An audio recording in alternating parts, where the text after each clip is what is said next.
La veritat que a mi això de ser John Travolta no m'acaba d'eixir.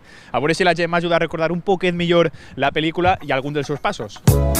La vi relativamente pequeño, la tendría 13, 12 años y recuerdo que me impactó mucho. Por la estética de la película un poco, la estética de las discotecas, la vestimenta de la gente de los 70 y luego los propios bailes que tenía John Travolta pues me impactaron mucho, me llamaron la atención. Fiesta en la sábana o algo así, ¿cómo se llama?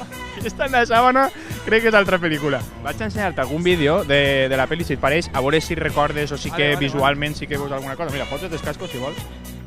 Les llums. La música me suena más. La gente antes bailaba muy raro, tío. Sí que sé quién es. A veure.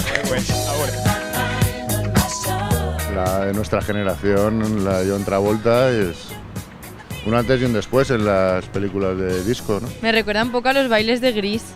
A ver, es muy diferente ahora. Has dit que eres ballarí, és ballarí. Això ens ho has d'ensenyar, però ja.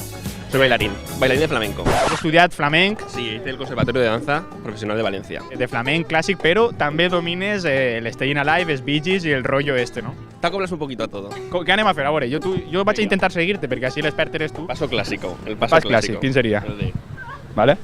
Ostres, és que Y luego te queda el giré de cames, es quedem així, i què faríem? cadera. Cadera.